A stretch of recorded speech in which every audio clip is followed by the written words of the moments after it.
दोस्तों उत्तरकाशी में एक जगह नहीं, दो जगह नहीं, तीन जगह पर बादल फटे हैं।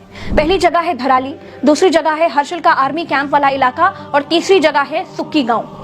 हर्षिल आर्मी कैंप बह गया है, 11 जवान लापता बताए जा रहे हैं। दोस्तों मरने वालों की संख्या सैकड़ों में पहुंच जाए तो कोई हैरानी की बात नहीं होगी।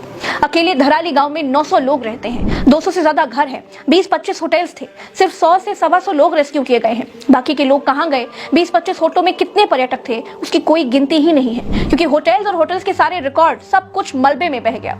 दर्दनाक कहानियों का जो सैलाब आने वाला है ना, वो भावनात्मक लोगों को हिला कर रख देगा। इस प्रलय की गंभीरता का अंदाजा आप ऐसे लगाइए कि मलबे के नीचे कितने लोग दबे हैं, उसे खोदना मुश्किल हो रहा है। थर्मल स्कैनिंग के जरिए डेड बॉडीज खोजने की बातें चल रही हैं। दोस्तों खबरें आपको कहीं भी देखने को मिल जाएंगी, लेकिन खबरों के पीछे क्या था वो आपको प्रज्ञा के पन्ना पर ही मिलेगा। दोस्तों सबसे बड़ा सवाल यह है कि इतनी भारी मात्रा में मलबा क्या बादल फटने से ही आया? जवाब है नहीं, बादल फटने से इतनी बड़ी तबाही नहीं हुई। फिर कैसे पूरा धराली गांव बह गया? तो दोस्तों इसका जवाब है कि बिल्कुल वैसे ही जैसे केदारनाथ में पूरा केदारनाथ बह गया था। चलिए मैं आपको विस्तार से पूरी बात समझाती हूँ। देखिए केदारनाथ में क्या हुआ था। पहाड़ी पर एक जगह नदी के मुहाने पर पत्थर अटक गया था। जब पानी का दबाव बढ़ा तो पत्थर हट गया और एक साथ पानी केदारनाथ घाटी में आ गया और केदारनाथ में आपदा आ गई। कुछ वैसा ही धराली गांव के ऊपर भी हुआ। दोस्तों धराली गांव हिमालय की दरार पर बसा हुआ है और पिछले 10 साल से नदी में फंसा हुआ एक बड़ा पत्थर हटने की कोशिश कर रहा था। धराली गांव में 1864, 2013 और 2014 में भी पहाड़ पर बादल फटे थे। इससे खीर नाले ने तबाही मचाई थी। भूगर्भ वैज्ञानिकों ने तीनों ही आपदाओं के बाद धराली गांव को कहीं और बसाने की सलाह राज्य सरकारों को दे दी थी और यह भी बताया था कि आपदा के लिहाज से धराली टाइम बम पर बैठा हुआ है। लेकिन उत्तराखंड की सरकार हिंदू मुसलमान की राजनीति में मस्त रही, इसे शिफ्ट नहीं किया गया। दोस्तों वरिष्ठ भूगर्भ वैज्ञानिक प्रोफेसर एसपी सती बताते हैं धराली ट्रांस हिमालय यानी 4000 मीटर ऊपर मौजूद मेन सेंट्रल थ्रस्ट में है।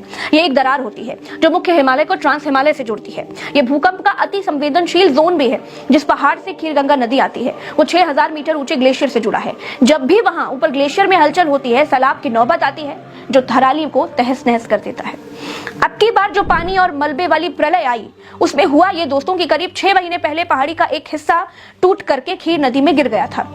ये बड़ा पत्थर नदी के मुहाने पर अटक गया था और लोगों ने पहाड़ों को खोदने की और पहाड़ों पर अति मचाने की कोई कसर नहीं छोड़ी। ग्लोबल वार्मिंग के कारण धराली गांव से ऊपर हिमालय की बर्फ बहुत तेजी से पिघलने लगी थी। ऊपर बर्फ पिघल रही थी, पानी ज्यादा मात्रा में नीचे खीरगंगा नाले में आना चाहिए था, लेकिन वो आ नहीं पा रहा था। क्यों? क्योंकि नदी के रास्ते में बहुत बड़ा पत्थर एक दीवार बन करके बीच में ही पड़ा हुआ था। जब पानी का प्रेशर पीछे से बढ़ा तो पत्थर टूट गया, पत्थर हट गया और पानी बहुत ज्यादा स्पीड में अचानक से नीचे आ गया और अपने साथ मलबा भी लाया, जिसको आपने इन पूरी तस्वीरों में देखा। आपने सैटेलाइट इमेज में देखिए दोस्तों, ऊपर ग्लेशियर से कई सारी घाटीदार शिलाएं निकली हैं जो अलग अलग जगहों पर यानी हर्षिल वैली में जहां सेना का कैंप है, सुक्कू गांव जहां तबाही आने की घटना रिपोर्ट की गई वहां तक गई। इसका मतलब ये निकाला जा रहा है दोस्तों कि तीनों जगहों पर बादल नहीं फटा। ग्लेशियर टूटने के बाद जब पानी की मात्रा ऊपर बढ़ी तो अलग अलग शिलाओं से अलग अलग जगहों पर पानी प्रलय बनकर नीचे उतरा, क्योंकि धराली गांव बिल्कुल ही खीरगंगा के मुहाने पर बसा था और घुमावदार जगह पर नाला मुड़ रहा था। इसीलिए धराली गांव पूरा का पूरा सैलाब के चपेट में आ गया। 1500 साल पुराना कल्प केदार मंदिर भी मलबे में दब गया।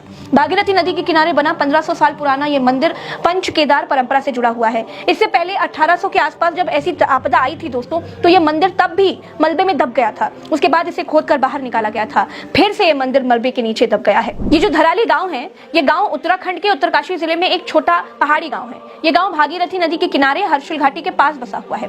धराली गांव गंगोत्री यात्रा का एक मेन पड़ाव है। गंगोत्री धाम से पहले ये आखिरी बड़ा गांव है जहां लोग आगे की कठिन चढ़ाई के लिए रुकते हैं।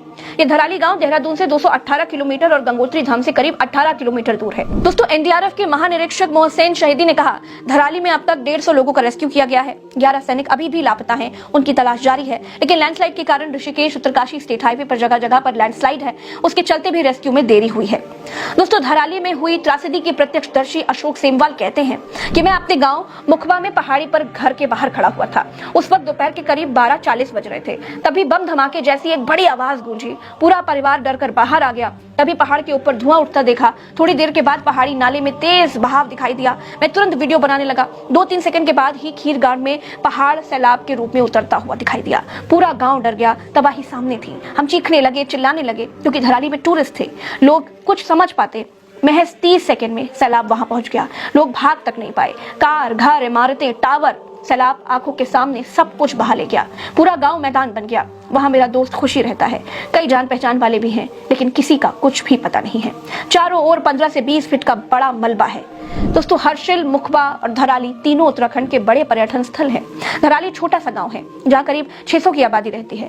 दोस्तों, उत्तर प्रदेश मेरे लिए मेरा शरीर जैसा है, तो उत्तराखंड मेरे लिए मेरे प्राण जैसा है। इस स्थिति को समझने के लिए मैंने उत्तरकाशी के वरिष्ठ पत्रकार त्रिलोचन भट्ट जी से भी वहां के हालातों के बारे में चर्चा की। उन्होंने जो बताया वो आपको और भी ज्यादा चौंका देगा। आप भी सुनिए। जी देखिए, कहने के लिए तो ये प्राकृतिक आपदाएं कहा जाता है, कभी बादल फट जाते हैं या कभी बाढ़ आ जाती है, लेकिन वास्तव में ये जो असंतुलित विकास है, अवैज्ञानिक विकास है, असली बात इसकी ये है। हम लगातार सड़कों पे भी कहते हैं, लिखते भी हैं, वीडियो में भी बोलते हैं कि भैया इस तरह का विकास हमें नहीं चाहिए। जब इंसान ही नहीं रहेगा तो इस विकास का हम करेंगे क्या, किसके लिए ये विकास हो रहा है। लेकिन हमें लगता है कि सरकारों को इसी तरह के विकास के लिए शायद पैसा मिलता है कहीं से, और वो इस तरह के विकास करते रहते हैं। एक ऑल वेदर रोड यहाँ बनी हुई है चारों धामों में, जिसमें ये धराली वाला भी उसी रोड का एक हिस्सा है। और बद्रीनाथ केदारनाथ के लिए भी बहुत चौड़ी सड़क, जिसकी पहाड़ों के लिए इतनी जरूरत ही नहीं है। भाई हम तो कहते हैं कि हमारे जो है ना, हमारा कद भी छोटा है, हमारी गायें भी छोटी होती हैं, लेकिन हमें इतनी चौड़ी सड़क नहीं चाहिए। हम सकरी सड़क से भी जा सकते हैं, लेकिन इनको पैसे खपाने हैं और उसमें कमीशन मिलता है। तो इस तरह के विकास लगातार किए जाते रहे हैं। तो होता यह है कि प्राकृतिक आपदाएं तो आती हैं। अब ये धराली क्या है? धराली भी दरअसल पुराने मलबे में बसा हुआ एक कस्बा है, जिस नाले में, पहाड़ी नाले में, जिसमें कल उफान आया, वो उस नाले में पहले भी इसी तरह की बाढ़ आ चुकी है। और उस बाढ़ ने जो है, इस नाले का प्रवाह थोड़ा मोड़ दिया था। ये बाईं तरफ की बजाय दाहिनी तरफ इसका प्रवाह हो गया था, और बाईं तरफ जो मलबा भर गया था उसमें दुकानें बन गई, रिजॉर्ट बन गई, होटल बन गए, दुकानें बन गई, तमाम तरह की पता नहीं क्या क्या चीजें बन गई। लेकिन जब फिर से वही बात हुई तो उसने अपना पुराना प्रवाह पकड़ लिया और फिर से उस तरफ चला गया, पुराने प्रवाह की तरफ। तो नाले नदियां तो अपना पुराना प्रवाह पकड़ती ही रहती है। एक और बात आप धराली में देखेंगे, धराली के ठीक नीचे भागीरथी है। तो भागीरथी का प्रवाह भी शायद उस पुरानी बाढ़ की वजह से ही कुछ पीछे खिसक गया है। पहले भागीरथी इधर थी, अब पीछे है।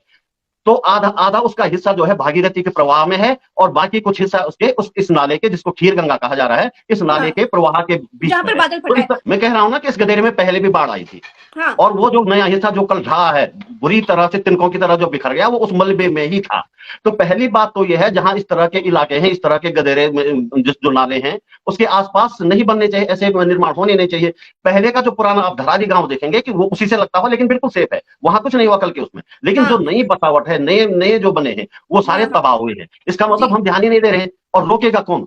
कोई अथॉरिटी भी तो होते ना, कोई रोके उनको, भैया यहाँ मत बनाओ, दूसरी जगह बनाओ, लेकिन कोई रोकने वाला नहीं है। वैसे ही वो गंगोत्री हाईवे है, वहां पे रिजॉर्ट बन गए, वो बन गए, बस पैसों पे लोगों का ध्यान है। इस तरफ तो ध्यान ही किसी का नहीं है। भाई एक दिन हम मरेंगे, इस तरफ पे तो ध्यान देना चाहिए। किसी दिन आ गया, लगातार लोग कह रहे हैं। और ये नाला जो है, ये नाला कोई छोटा नाला नहीं है, ऊपर ग्लेशियर से निकलता हुआ नाला है। एक तरह से ग्लेशियर लेक से इसमें पानी आता है। हालांकि ग्लेशियर अब कम हो गए हैं, तो लेक में भी पानी अब बढ़ गया होगा, बल्कि तो वहीं से इसमें पानी आता है। अब इस पे भी विवाद है, कुछ लोग कह रहे हैं कि हो सकता है ग्लेशियर लेक फटी हो, लेकिन इसका अभी खैर वो भूवैज्ञानिक बताएंगे। लेकिन लगातार ये इतना लंबा चलता है ये नाला, तो बहुत बड़ा इसमें मलबा आने की तो वो थी। उसके बाद जो मोरिन होता है, जो ग्लेशियर का छोड़ा हुआ जो मलबा होता है, वो वहां आसपास जमा होता है। दोस्तों, आपने सुना, ये जरूर एक प्राकृतिक आपदा थी, इसमें किसी का हाथ नहीं था, लेकिन इसे टाला भी जा सकता था। अगर पर्यावरणविदों की बात मान ली होती तो आज इस त्रासदी में लोगों को मरने से बचाया जा सकता था। इस आपदा को सरकार की नेग्लिजेंस और लोगों की पैसा कमाने की भूख ने नरसंहार में